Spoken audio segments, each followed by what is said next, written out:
you did it right. Girl, you make it look so easy.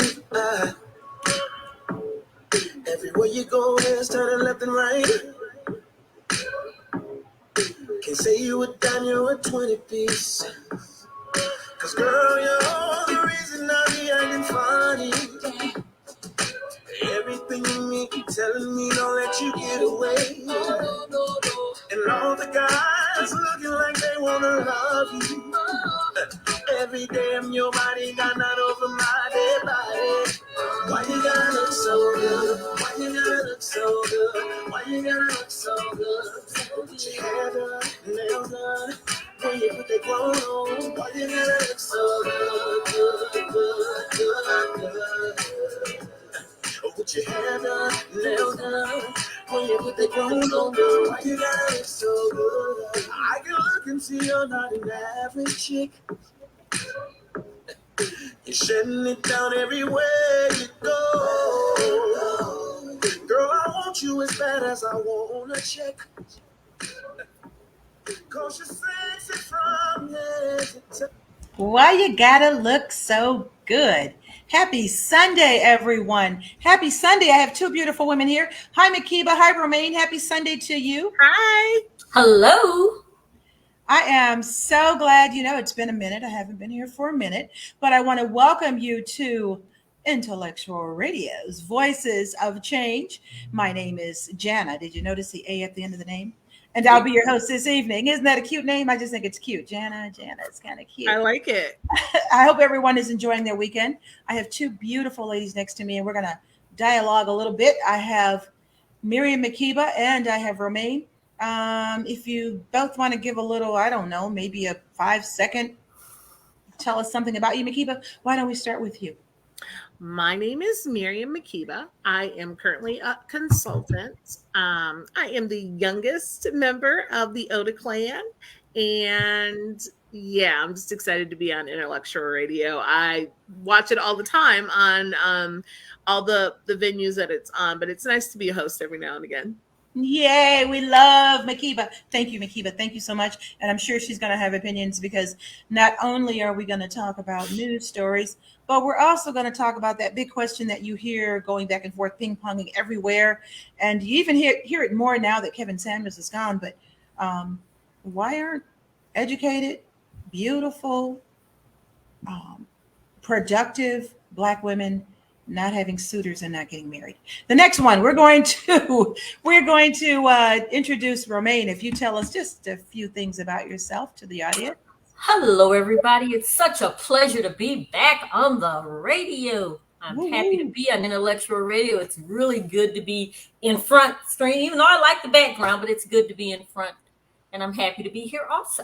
And we're happy to have you here. And I'm so glad you guys mentioned Intellectual Radio. One time I did a show.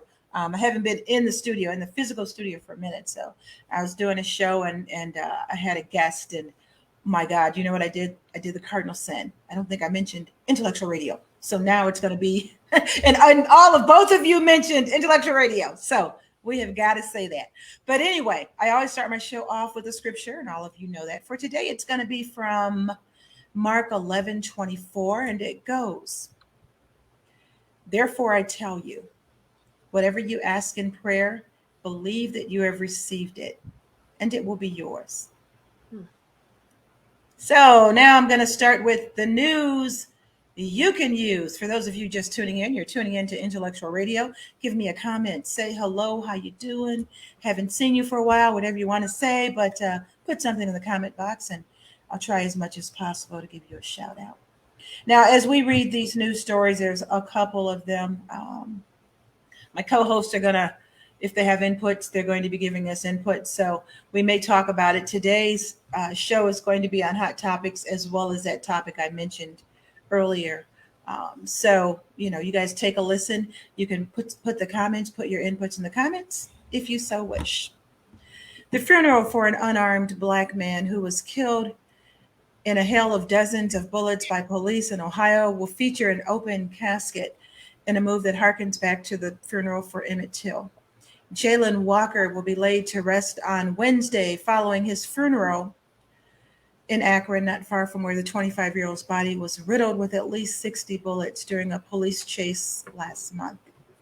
The funeral comes after more than 2 weeks of vigils and protest demanding justice for the police killing that followed a pretextual traffic stop on the morning of June 27th. The decision made by Walker's family to have an open casket is reminiscent of what the family of Emmett Till did for his funeral in 1955. While not exactly apples to apples, the killings of Walker and Till bear some resemblance, which may or may not have prompted Walker's open casket. But perhaps more glaringly, both Black males were killed by mob violence under pretenses. Till was believed to have whistled at a white woman, while Walker was suspected of having a gun. Now, I know both of you are from Indianapolis, and I know both of you are very familiar with this Walker story. And it was so disheartening. Initially, they said he had a gun, and I did hear he had a gun in the car. It was a registered gun because he was a Uber driver or something like that. Uber or one of those other kind of drivers, which it's common for them to carry guns because they're always targeted. But they said he was shot at 90 times. And they just riddled his body. And there was something else. Romaine, weren't you telling me something else about this story that really got to me? Yes, I was telling you that after they had shot him all those times, when they took him to the coroner's office, they handcuffed him. He was obviously already dead, but they still thought he was a danger, and they handcuffed this man and put him in the thing and sent him to the coroner. Yes, it was. Yeah, that got to me because he was riddled with bullets. I think the coroner said they pulled out like 40 some odd bullets out of his body.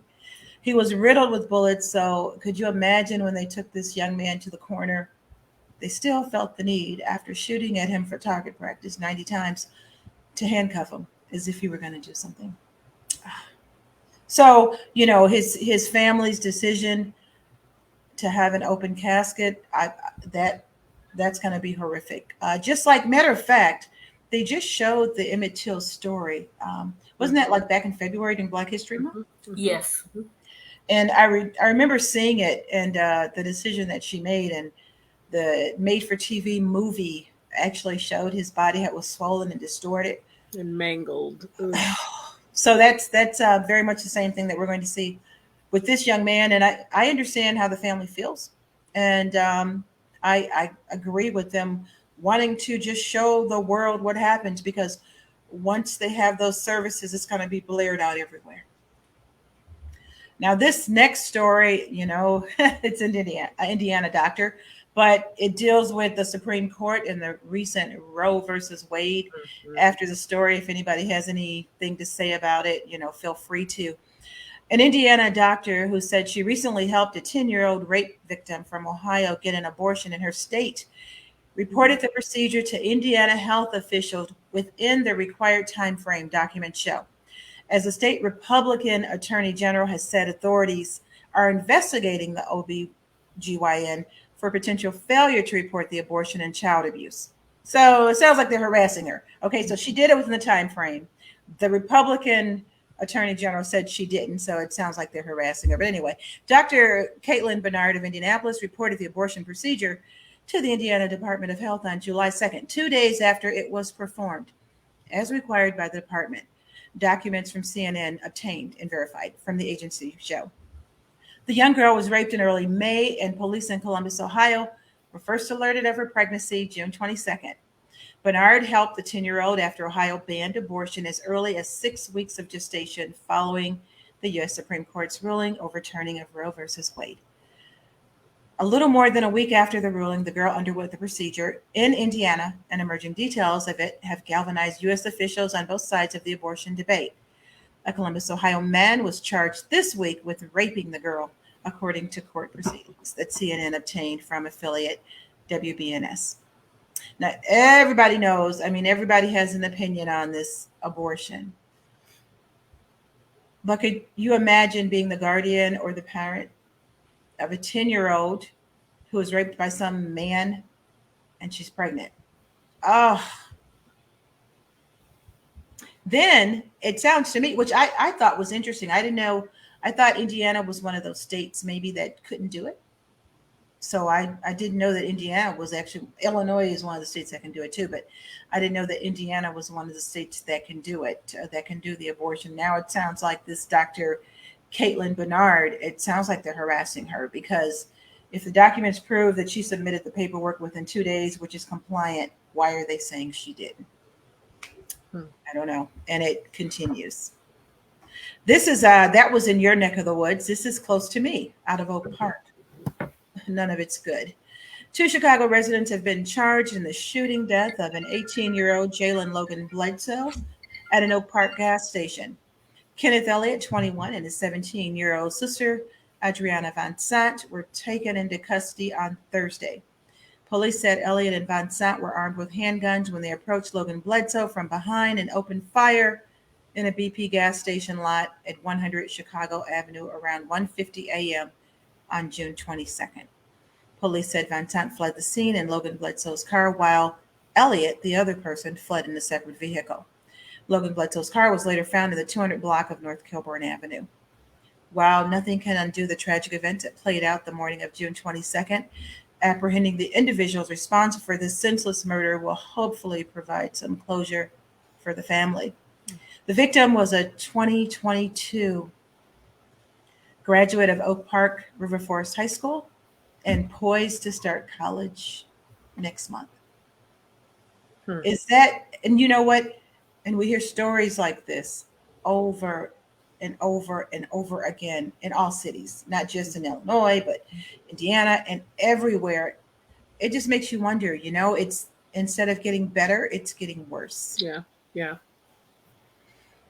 This next story, I was talking to a friend of mine from the Houston area, and he was very upset because his pastor, he's an assistant pastor. Anyway, his pastor, he said, my pastor was just on the highway and due to road rage, he's dead. And I'm like, really? And as I was looking it up, it's such a horrible story. The late East Bethel Missionary Baptist Church pastor, Reverend Ronald K. Moten, was fatally shot in the chest last Friday after an argument with another driver that lasted just 10 seconds along the Gulf Freeway in Houston, Texas. Investigators from the Houston Police Department said surveillance on video from the incident showed the pastor, who was driving a BMW, and his suspected killer, who was driving a black Honda Accord, stopped along the freeway before the shooting. Police said the two appeared to argue for about 10 seconds. Before the driver of the Honda shot the pastor in the chest and caused him to crash his vehicle. Moten, 58, crashed shortly after 5 p.m. along the southbound lanes. The pastor left behind his wife, 4 children, and 10 grandchildren. Police say surveillance video also shows several vehicles stopped behind the 2 cars. Investigators hope that someone may have seen the suspect or the suspect's license plates. As I delved further into him, this is a beloved pastor of a mega church in the Houston area, shot down, gunned down because of road rage at 58 years old. During a press conference held at East Bethel Missionary Baptist Church on Wednesday, faith leaders, elected officials, and the family members called on the killer to come forward. And here's another thing that's very prevalent. Do you guys have a lot of incidences of people getting shot on the expressway there? I'm not 100% sure. I mean, I remember going to church several times and they literally the highway was totally surrounded with police cars. There was no accident. There was no crash. And we were at a complete stop for 10 minutes and then they let them go. There were 10 police cars. It just seems like, in the Chicago area, at least, we were having a real problem with incidences on our major expressways like Eisenhower 94, the major 57, where there are shootings. And some of them appear to be random, where you're just driving down the highway and then somebody gets shot. Some of them, they said they may have been affiliated with whatever, gangs or whatever. But some of them were random. And we have been having a problem with that. We've been having a problem with the road rage. We've been having a problem with people getting shot on the highway. I mean, just like every urban center are having these same problems. It's just not us. But, when you're living here and going back and forth and driving on these highways, your consciousness is definitely raised, and it's kind of scary out there. And it's I don't again, just like with the killing, just like with everything else, it makes you wonder, when are things going to get better when they are seemingly getting worse. Mm-hmm. This next story is I don't want to say it's kind of funny because it's not funny, but this guy, 76 years old, says, "We are here to procreate." 76 years old. Okay, human beings are here to procreate. Now, this person is a 76-year-old dad of Elon Musk. Elon Musk, as everyone knows, is the South African-born entrepreneur and founder of Tesla. His 76-year-old dad made this startling revelation with a British tabloid. He fathered a second child with his 35-year-old stepdaughter in 2019, a son who's now 5 years old. Elon probably believes the same thing because he has 10 children.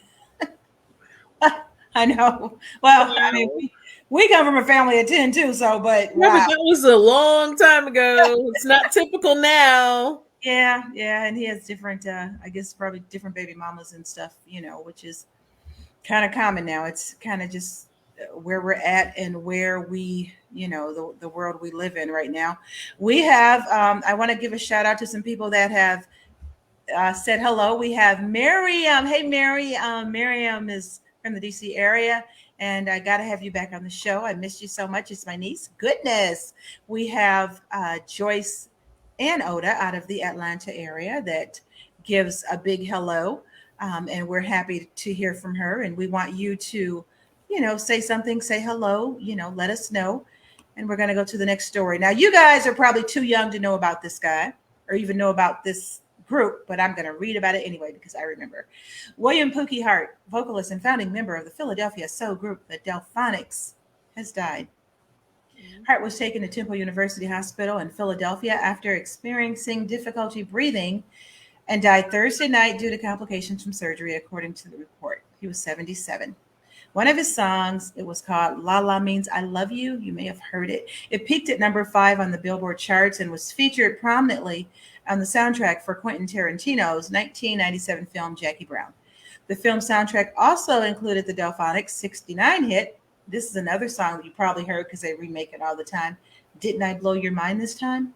Which peaked number 10 on the Billboard charts in 1970 and helped the band win the 1971 Grammy Award for Best R&B Performance by a Duo or Group. While the Delphonics officially broke up in 1975, the band members continued to release music. Now, this I didn't know. Major Harris. Major Harris was part of that group, but he broke away and broke onto the Billboard Hot 100 in 1974 with his hit, Love Won't Let Me Wait. Love Won't Let... Anyway, while William Hart continued to perform with core Delphonics members, including Major Harris and Randy Cann, into the 90s. The band legacy took on a new life in the 1990s. Come on now, this is 60s, 70s, 80s, 90s, as they became a key source for samples and collaboration material. Their 1968 song, Ready or Not, Here I Come. Yeah. Hi. Yep, was sampled by the Fugees on their 1996 single, Ready or Not. Missy Elliott also sampled the 1968 standout on her track, Sock It To Me, with rapper Da Brat in 2013. Producer Adrian Young teamed up with William Hart for the collaborative album Adrian Young Presents the Delphonics, which paired the Delphonics' classic sound with a 2010 hip-hop edge. William Hart's death, Young shared a statement on his verified social media about it, mourning the loss of his friend and collaborator. He said, "You taught me so much and gave so much to the world of music. The master singer, the master writer, the man that created songs that changed the world. You are missed, brother. Love you, man." And that's my sentiment too, because he touched multiple generations through decades, 60s, 70s, 80s, 90s, 2000s, 2010s, and he forged an impression not to be forgotten. He'll be missed. Another person who will be missed is Shine King founder James Cole. Now, Shine King he had a service to shine shoes and repair shoes. For nearly 60 years, Mr. Cole, the founder of Shine King, hired hundreds of people, giving first jobs to many and offering opportunities to at-risk kids and former inmates. His customers included an up-and-coming politician named, you guys may know him, Barack Obama, mayors Harold Washington, yay. And Lori Lightfoot, bluesman Little Milton, and R&B singer Johnny Taylor. His business was successful enough to allow him to expand into real estate, roofing, and tailoring. So he diversified. It's probably why he got, multiple streams of income. Multiple streams of income. Smart guy. Shine King, which sometimes was called Shoeshine King, wasn't just where people went to look sharp or get their shoes repaired. Mr. Co's shops also was a place to network and shoot the breeze with friends and have a laugh. He'll be missed. All you screenwriters out there, maybe you can write a movie about him. I'm sure you'd have a lot of content. This next story is really sad and crazy, but it is, again, the way of the world. An uptown man was held without bail Sunday after prosecutors said he threw a woman out of a fifth-story window of an uptown apartment building last week, killing her, and admitted to the crime on a phone call while in custody. Uptown is a neighborhood in Chicago on the north side. Tyson Tillman, 38, was charged Saturday last week with first-degree murder after Tabitha Tanner was found dead in an alley Thursday near the 4500 block of North Magnolia Avenue. Tanner was killed Thursday at Tillman's residence on Magnolia Avenue with video cameras inside and outside the building capturing parts of the incident. Tillman arrived at the building at 10:09 p.m. Thursday, followed by his girlfriend. Now, he's in the building with someone who he threw out the window, but he arrived at the building at 10:09 p.m., followed by his girlfriend about 30 minutes later, according to our assistant state's attorney, James O'Connor. The girlfriend, who was not identified and is not the victim, paced the hallway for the next several minutes, according to the videos. She was initially arrested, but never charged. Videos from a camera in the alley showed a naked woman falling out of a window. Videos from inside the apartment building then show Tillman in a red shirt leaving after 10:59 p.m., O'Connor said. A different video shows him in the same shirt in the alley approaching the victim's body, and another video show him re-entering the building at 11:11. Detectives interviewed Tillman on the scene. He initially denied any knowledge of the incident, then changed his story. The defendant then indicated that the victim had come to his apartment and they got into a physical altercation and she fell out of the window and that her clothes were removed during the altercation. While in custody, body camera footage captured Tillman admitting to the crime on the phone. He's on the phone while in custody with his one call. And he said, "I threw the bitch out the window." O'Connor said the medical examiner determined Tanner died from a fall from a height and her death was ruled a homicide. Wow. She had a broken tibia, abrasions to her body, and a laceration in her heart, all caused by the fall. Mm-hmm. The relationship between Tillman and Tanner was the one who was naked and thrown out the window, was not immediately clear because he had a girlfriend who was pregnant. So maybe this was just someone he brought to his apartment. Wow. Tillman's attorney said he's a graduate of Collins High School and Lakeland College, and he is expecting a child soon with his girlfriend. She questioned the prosecutor's allegation and said there has not been enough investigation into the case. Woo! That seems a lot. The webs we weave, right? People, oh my God. Triangles. Love triangles. Oh my God. But to have her naked body and throw it out, I guess his girlfriend was coming back home, to have her naked body and throw it out the window. This is a sad story. This story is kind of weird to me. Maybe I read too much into these. Ivana Trump, an ex-wife of former President Donald Trump, died of blunt impact injuries to the torso, the New York Medical Examiner said on Friday. Trump, a longtime business person, died in her home in New York on Thursday at the age of 73. She was the mother of Donald Jr., Ivanka, and Eric Trump.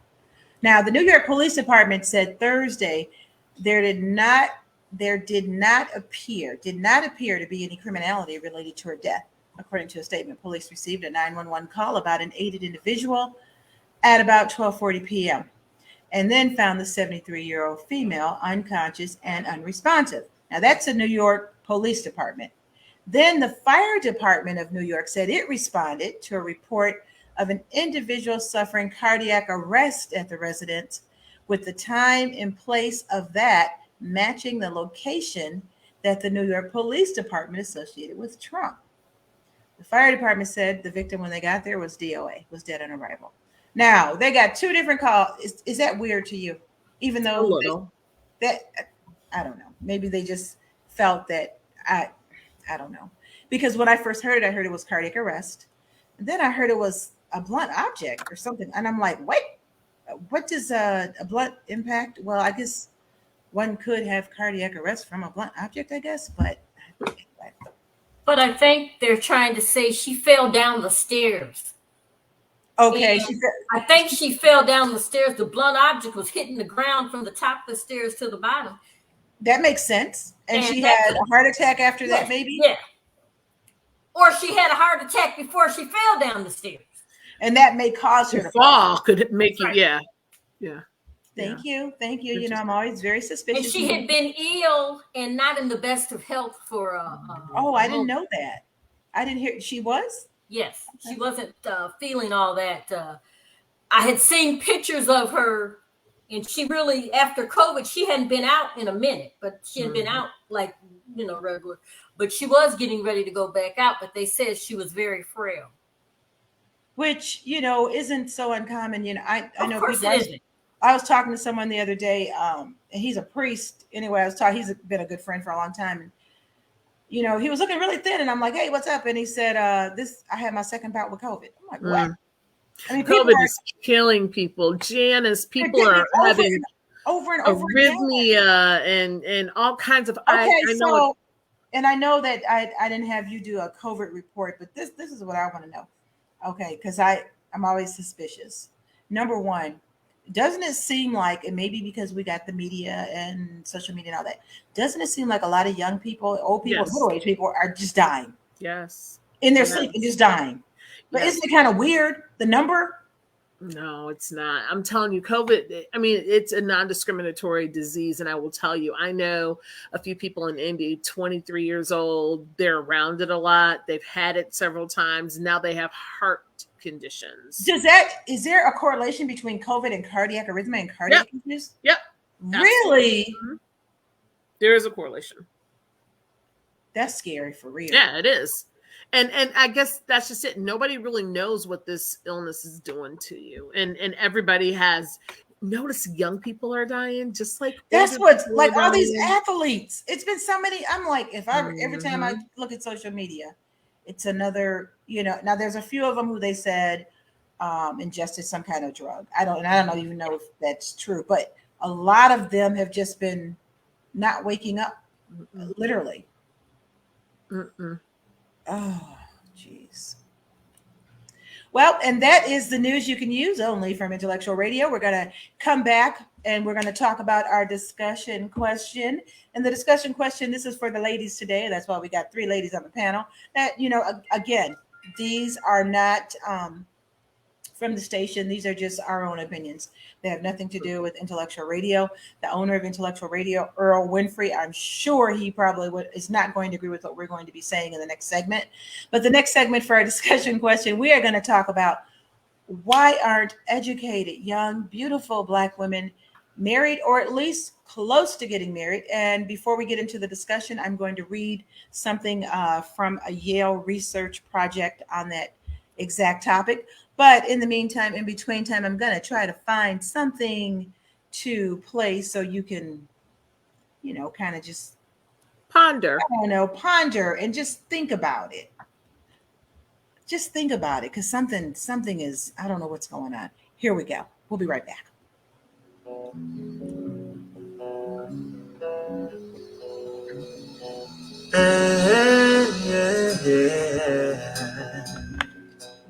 I'm gonna find a way. This world is not my home, no. 'Cause my home has streets that I paved with gold. So why do I ever try to fit in? Keep circling back time and time again. Help me to find my way. I've been lost a long way. Help me to find a way to stay. Don't wanna run, don't wanna walk away. Help me to find my way. Help me to find my way. Help me to find a way to stay. I need more power. And that's an original song by someone who's been on the show, Garrett Body. He's a bass player. He was on here a couple weeks ago, and I wanted to give a shout out to him. And I'm always looking for original music. Oh, we have someone on here right now, Mr. Smith. I'm gonna have to play some of your original music. Dennis. Yes, yeah, Dennis and G Body or Garrett are very good friends, so he knows Garrett also. But that was one of his songs, so I definitely wanted to play that. Now we're going to get into it. Why aren't educated, young, beautiful Black women married, or at least close to getting married? If you're a Black woman with an advanced degree, there's a good chance you've never been married. New research from Yale University suggests that highly educated Black women are twice as likely to have never been married by the age of 45 as white women with similar education. Hannah Bruckner, who leads the Center for Research on Inequalities and the Life course at Yale, says the disparity can be partly explained by a difference in dating preferences between some Black men and Black women. Black men are more likely to marry outside of their race, and Black women are more likely to marry outside of their education. Okay, so I'm gonna stop right there and we're gonna start talking. First of all, do you think that's true? Do you think generally successful Black men are more likely than Black women to marry outside of the race? Absolutely. Yes. But I mean, but we now see an increase in Black women marrying outside of their race too, of recent. But to your point, yes. And do you think that Black women marry outside of their education? Absolutely. Okay, so a lot of people feel like I know there's a radio host right here in Chicago, my server, and she's on a popular station and she has a show. And you know, when you do radio, you're supposed to do catch lines to get people. And she's had other podcasts and talked about it in depth. What she said was true, but I want to just talk to you guys about your interpretation of it. What she basically said was some of us are so busy. I don't even know if she said some of us, but she said Black women chasing getting that MA, that BA, that MBA, and that PhD, but they're not getting an MAN. Mm. So I mean, Okay. so, I mean, think about it. That catches you, right? You hear that, you're like, what's she talking about? You know, and I understood as you delve into it, she explained it fully, and we came to a meeting of minds. But both of you know about Kevin Samuels, right? Mm-hmm. He still has a very, very, very active crew that posts for him. Well, I think he espouses that men in general, and I want to know how you feel about this. He says that men in general aren't looking at a woman's education level or her business or anything like that. Do you think, or have you found that men look at that? Well, I haven't dated every man. I haven't dated every man. No. Again, a disclaimer. We're not. This isn't for all. This is individual. Okay. I personally feel like there are a multitude of reasons why, but I feel like women in general may have tunnel vision when they're going through that MA or the MPH or whatever, and they're focused and they're very centered around their career, and sometimes maybe I don't even know I don't know. I personally feel like men, I feel like the question was at one point in time, do Black men date outside of their race? A lot of us don't date outside of our races, and the pickings aren't as large. I don't know. That's just such it's a controversial thing. And what do you think, Romaine? I don't think it's so controversial. I think it's a different, we're at different places. When you have an advanced degree, as you said, you have smaller pickings, because if you only want to date other people with advanced degrees, it's very small. I'm not saying that we don't have Black men that have advanced degrees, but Black women have a lot of advanced degrees. We're one of the most educated, but they say they're chasing I don't think it's so much chasing the BA, the MA, the PhD. See, Black women for the longest, I think it's more a survival mode. Mm-hmm. You say chasing the dream, they're thinking, I have to do X, Y, and Z for my family. I still got kids to feed. I still got a house to buy. I still got and all that costs money. The ideal of getting a higher degree is to get a better paying job, is to get so it's tunnel vision, unless you could be a gardener, you could be a whatever kind of a job that you have, but it is tunnel vision, because we're very tunnel vision, because we've had if we don't survive, the whole race dies. Yeah, survival mode. I agree. I definitely agree. Well, I guess I look at it. And Makiba, to your point, it is a very tough question, a very tough topic, and there are various reasons. I would have to say that Black men generally are more apt to look outside of their race, and Black women generally may connect with someone with a lower education. The problem that I had with it was that with the education piece was that I always want to encourage young women in high school and college age to be the best you that you can be. I don't want this narrative to overshadow them to say, well, men aren't looking for women with degrees. So, people tend to be lazy anyway. So they're going to think, well, if they're not looking with women with degrees, then why should we get one?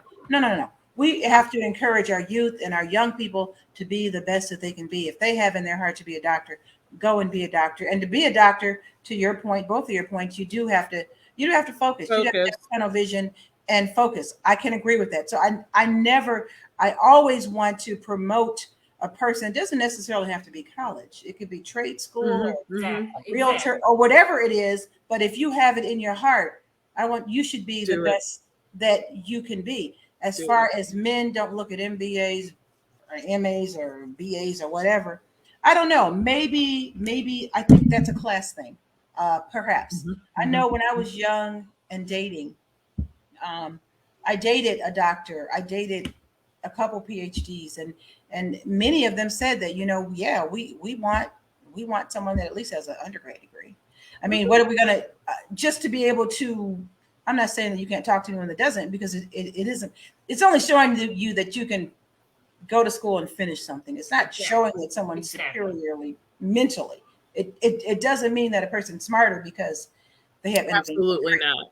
But I think that there's a class issue when it comes to men that are higher educated, and I also think that they put, in my opinion, only my opinion, I think that they may have a double standard when it comes to Black women and it comes to white women. I think that they may be potentially harsher, because even today in 2022, to some, getting a white woman may appear to be status. It is, period. Well, I don't want to go back to that stuff that's 20 and 30 years old, but I'm thinking that maybe it is. Period. I'm thinking that maybe it is. So now, why aren't these? There was an article, and this girl was so discouraged because she said, I did everything right. I had in my heart to do this. I got all the degrees that I needed. I did everything right, and I can't find anybody. She can't. Well, it's funny that you say that, because I feel like the standards are definitely different. Dating, not every man, but some men that have dated outside of the race, etc., like they married these women, they took care of these women, they were not Black, they didn't have to work, they didn't have to do anything. And then me dating them, it's like, what are you bringing to the table?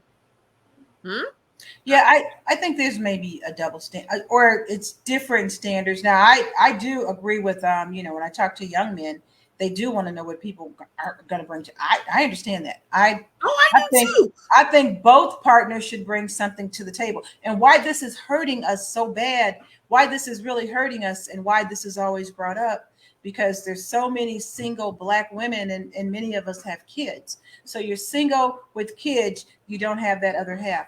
Not only is it hurting us as a family unit, as a family structure, but it's hurting us economically. I mean, even if you're with someone that's making, I don't know, what's the average? I guess the average guy probably makes 40 or 50 some thousand. Yeah. You're adding that 40 or 50 some thousand to whatever you're making. Right. It elevates you and puts you in a higher class. It improves your financial outlook. It improves your stability. There's real advantages, and I'm not okay. Anybody who know me would think, okay, there she go. It all boils down to money. But I'm just saying, but it doesn't. It doesn't. But it does improve our lot in life. Improving that, it improves the family structure, where you live, your wealth. It's just a myriad of things that it improves. So marriage is beneficial. Marriage is beneficial. And when you have all these, I mean, think about it. If you're in an organization there, we won't say what it is. You probably know so many young, sharp women that aren't married. And don't you like, wow. And they all have it going on. I mean, like, these are some sharp women with minimal of bachelor's degrees. Most have masters and even post. Yeah, they're amazing. And I get so tired of hearing this narrative. Well, that's, a lot of this is because Black women, when we're young, like 23, 24, out of school, out of grad school, we don't want to get married. So we're being really funny. And now fast forward, you got your career, you're making your money, you're 40 years old, now you want a husband. That's not true. Now, I would think that a person who's working toward to be a doctor or something that really has to be focused, she may not be focusing. But most of us, when we get out of grad school or undergrad school or whatever, we're looking for a suitable mate, right? Yeah, absolutely. And the prime time to get a husband, is when you're young. There's something said for you. But men always want to. Some men, not all. It's never all. Anytime I say something, it's never all. Some of them feel like, yeah, but we waste time because we don't want men when we're young. Or I've heard this, and where does this come from? We don't like the nerd guys or the nerd guys when we're young. Do you agree with that statement? And we like the cool guys? I mean, even nerds have swag. I don't know. I thought so too. I thought nerds are cool. I like nerds. Sorry. I thought nerds were cool too. I'm like, yeah. But they always say, yeah, but we only like certain kind of guys. And then when we get 40 and you see them at a reunion and they're like, oh, what are you doing? Can I have that phone number? And they would never talk to you before. I don't know. That probably does have some truth, because there's a lot of high profile men now that are 45 and 50 years old. They got a lot of money that everybody wants. It said they couldn't even go to the prom. So I don't know. True. Maybe that's true. No. So maybe there is some truth to that. I don't know. Nerds don't make it in high school. I thought nerds were kind of cool. Okay. I've always liked nerds. In high school, I like nerds. Sorry. Shout out to all the nerds. Shout out to the nerd man. But anyway. Well, you know why? Because you have to understand, I've always been a little older than my time. And I want somebody that I can relate to. I want somebody that I can have a conversation with. And unfortunately, that tends to be nerds. I mean, I like guys that are intelligent. Because I always thought nerds were smart, and that was a turn off, because we could bounce things off and like, what you think about this? And what so current events, work. Nerds make it in, okay. Someone said something else. Someone said nerds make it in college because the women realize the potential. Yeah. Yeah. I liked them in high school, but okay. So going back to this article, Kimberly Hill, 37, agrees that the market is slim, but Hill, who has a master's degrees and heads up a political consulting firm in Detroit, says Black women may need to redefine their ideal partner. I believe there are a lot of prospects, Hill says. Perhaps we need to change what we're looking for. Hill says she's searching for a man with more than a degree. I'm not only looking for someone who has attained a great level of achievement, but also someone who's spiritually grounded. Nyambi Carter, 31, has a PhD and assistant professor of political science at Purdue, admits that she has been hard-pressed to find a Black mate with similar level of education. But she says it may be just as hard to find an interested man who is not Black. Black women are not seen as marriageable by those outside of their race, she says. We are not seen as adding status. Carter says a persistent double standard adds to the challenge. Women are penalized for waiting to get married while men are rewarded. Men tend to become distinguished as they get older, Carter says. Women just get old. Both Hill and Carter agree that finding a compatible partner is only part of the problem. They argue that Black women are often encouraged to choose advanced education, but sometimes at the expense of personal relationships. I don't know about that. I mean, maybe. I don't know. I never thought when I got an advanced degree that I was trading it. Well, it was a different situation, that you're trading it off for getting a suitable partner. But I don't know. That's think about it. When you get I never thought that either. When you get an advanced degree, okay, so you're out of your undergrad, you may be 22 or 23 years old. I mean, you're still, I don't know. Well, like I agree with you when you were talking about having a degree just means that you can complete something. I feel like it also shows commitment to something. It does. And unfortunately, those are some of the qualities that are lacking in relationships now. Nobody wants to commit. They want to be your boyfriend or your girlfriend forever, but they don't want to commit to marry. Commitment takes the same kind of fortitude that it does to get your undergrad degree. You have to be diligent. You have to keep going. You have to persevere. You have a class may be hard and you may flunk, but guess what? You got to take that class over. And there's a lot to say to somebody that has a bachelor's degree. But I look at it, I don't understand why it would be a problem, because if you got normally when you get an advanced degree, you normally make more money than you would have made if you got the first degree. Right. So it seemed like it would be more value added, because if you were with a person and you had an advanced degree and you had more income, combining that income would be better off for the whole family. Absolutely. Here I go talking about money again. I guess I do think a lot about money. Huh? You do, but it's okay. Okay. Okay. We're going on to Hill takes it a step further. She points to a sense of obligation felt by many Black women to break socioeconomic barriers that have hindered their predecessors. And that's why they pursue to get advanced degrees. Should women change? I mean, do you think women should change? Do you think women should maybe forego getting an advanced degree and maybe try to do the dating thing? Do you think? I cannot agree with that. I cannot. How about instead of women changing, how about men upgrading? How about men appreciating the education? How about but why wouldn't they appreciate it? I don't get that. Because to be honest with you, usually if you don't have an advanced degree, you're not really thrilled about someone else having an advanced degree. No. But if you have an advanced degree, okay, look, if you're with a person married, right? This is one pot. So if I have an advanced degree and then I'm putting mine in the pot and yours in the pot, it makes our pot bigger, right? They don't see it like that. Women, we see it like that because I can marry the CEO of a company and I'd be perfectly happy, even though my salary is not the CEO. Reverse it. Men have it a little bit different when I'm the CEO and they're not the CEO. Well, they have a difference because it's embedded in their head that they should be the provider. So they feel that's why I say they need an upgrade. You have to appreciate it. It almost sounds like a ego stroker. I mean, like it's like we have to we got to dummy it down to make it right for you.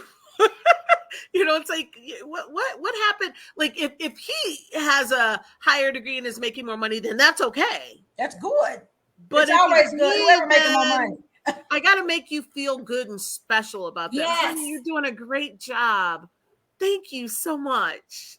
Well, I mean, in a relationship, I mean, we've all been married, and a lot of it is ego on both parts. I mean, okay, so he wants you to stroke his ego. You want him to pamper you and give you everything you want. So to me, it's mutual exploitation. It's okay. Yeah. If you're doing it, if you're giving me everything I want, then yeah, okay, it's mutual exploitation. But I understand what you're saying. You're saying that you almost feel like that we have to kind of, I don't know, men are providers. Yeah, boost their ego. Yeah, that's what we're talking about. Oh, I'm sorry, you don't know. So somebody also said, this is one thing that our dad used to say. Why make all of these men? What did he say? Something about making them an option when they don't even. Give me a second, and I'll think of it. Why do you make him? Anyway, basically, men have options, right? We have options. You have options. Everybody has options. Mm-hmm. So that's it. Why are you making them a priority if you're not even an option for them? Well, but if they're not ready to get, I'll say it kind of horribly, strapped down and married, then they're not a priority. They're someone. Now, if you're in a committed relationship and you're heading toward that, fine. But if you're just dating, we're not even talking about them. They don't. I mean, those are temporary unless it develops into something else. But I feel like a lot of times, like when women are in relationships, they do all these wifey materials because they're supposed to be somebody's wife. That's crazy. Yeah, but you know what? You're right. I mean, even like wash their clothes and do this and do that. But he's not trying to wife nobody. He's just trying to get as much as he can from 3 or 4 people. That's crap. Multiple people. That's crap. But it just always baffles me because I'm in a couple organizations and I see so many beautiful women, and it's so disheartening because, I mean, think about it. You got all these beautiful women out here and they're single. You have a handful of married men, and they're married and they're having problems. You understand how so many things happen all the time. Mm-hmm. Because it's just a perfect storm. Mm-hmm. It's a perfect storm. Mm-hmm. But if they could really get together and understand the strength that they would have in a marital unit, not only over the family and the children, children will be gone because the children will grow up, but right. As they're growing up, structurally, what they'll have, the benefit of the family unit, but the benefit of them, it's so powerful. There's a person who I just seen join on, and I've always admired her and her husband because they're just a power couple and they're a powerful unit. And combining those finances, whoever makes the most, a smart man wouldn't be bothered with a woman making more. I don't think, unless now here's a caveat, unless the woman throws it in his face. Right. But why would anybody do that? People do, but unless she's that type of person, then he possibly married the wrong person. Right. But right. Who would care who makes the most? I certainly wouldn't care if he made most. All going into a pot. That's pay those bills. It's all going maintaining. I mean, so I don't know the answer to this, but what I do know, and I'll say this over and over and over again, young women, 17, 18 years old, getting ready for college, follow your dream. If your dream is to do this, it may not even be college. And again, it may be a broker, a real estate person, a technician, whatever. But whatever your dream is, follow it. Do not dummy yourself down for the possibility of meeting someone because maybe that's not the right person for you. Right. Timing's everything. And they talked about equally yoked. That's always kind of, because what exactly are you talking equally yoked spiritually? Are you talking equally yoked similar family backgrounds? You should be talking. Well, okay, Janice, you're talking to the person that's divorced now that was equally yoked. I mean, in every way. I'm gonna keep it 600. very similar family backgrounds. We're both region rats. We both had college degrees. I mean, like, we were in it. We were committed. We were doing this thing called life. And even same religion, you don't really have to worry about raising your kids different religions. So you would think that we would beat the odds, and that did not work. There were still other issues there. But were you equally yoked morally? People never think about that. People, okay, you know what? To me now. And I never thought about it previously either, but are you equally yoked morally? Because sometimes the things that we do that last 15 minutes can just spiral everything out of control. So are you equally yoked morally? Do you have that same commitment? But you are right, Makiba. You guys were like equally yoked in almost every aspect. But I think it's important. I think it's important to, if the person has a different educational level, that they respect the other person that may have a higher one, and that the person that may have a higher educational level or higher income never puts that in his face. Because if a man who matter of fact, I was dating a guy and he made a whole lot of money, and we went out somewhere and he was bragging about a dress he bought me. That was it. Because you know where that's going, okay? I bought it for her. Yeah. Anyway, you know where that's going. That's like a big no-no. You don't do. But I like to brag on people. I don't brag on myself anyway. So, well, it's funny to me because, like, the older I get, the more spiritually yoked, and now I'm going to start looking at morally yoked, because that makes sense. Morally yoked. But the more spiritually yoked is very, very important to me. I don't want to be with somebody that brags, because bragging is not, in my opinion, of God. That's not that. If you're bragging, that means you're lacking something. Why do I need to know where you live, what you do, how much you own, how much you have? That's what gets me when you talk to a person and they automatically tell you, and maybe it's pride, but they'll tell you, I drive this and I live here and I have this and I have that. That doesn't interest me. But in the same vein, they'll say how women have used them. Yeah, but you know what? Putting out here how much you got. But my point, you're setting yourself up to get used. But besides that, things can go away. One day we can have a mansion. The next day and then the next day, yes. It's just not. It's not It's not my opinion. It's not bragging. If it's not doing kingdom work, and if it's not going to glorify God, I don't really want to. I don't like braggers. I don't like people that brag about what they can do. How do you treat me? How are you morally? How are you spiritually? Do you pray for me? I don't know. I guess I want different things as I get older. And you both have to be equally committed. I'm telling you, because commitment's a lot. Commitment means a lot. Every couple has issues. If you've been married more than 5 or 10 years, you've had issues. Mm-hmm. But are you committed to stay in that marriage? Mm-hmm. Are you committed? Mm-hmm. There's just so many things that, because they think I didn't see material things, because they think that's what women want, material things. Right. You're right, Mary. And that's why they'll, they run down the whole shopping list. I got this. And I'm like, but people have used me. Mm-hmm. Well, you know what? Because you need to stop going around telling everybody what you have is not impressing me. If you're just meeting someone, how's that impressing you? It's not benefiting you any. But anyway, can you believe it? Our time is up. Oh my God. Our time is up already. But we will be back here next week. Next week, please tune in. I'm trying this 5 o'clock time. You guys, I was typically at 6 o'clock, and I'm trying an earlier time because I don't know, something about 5 o'clock is, I have more of the evening, whatever. So we'll see how all this works.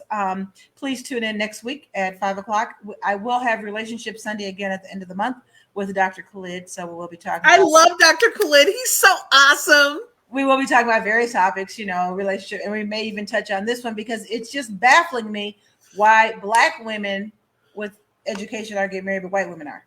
What's the difference? And then I know we only have a minute. Then it really ticks me off when you hear Black men say, well, because, the majority of women that are over 35 are overweight and they don't exercise and they loud and they're this and they're that, yada, yada, yada. We have to talk about this later. We may even have to come back next week. But thank you, everyone, for tuning in. Everyone that tuned in, everyone that made a comment, even if you didn't make a comment, I appreciate you and love you so much. Thank you for listening to Intellectual Radio. Voices. Woo! And Makiba and Romaine, thank you for being such good co-hosts. It has been fun. It's been It really amazing. has Thank you been. so much. It's been good. It's been real good. Thank you. You guys have a blessed week, and hopefully I'll see you next week again at 5 o'clock Central Time. Be blessed. You as well. Bye.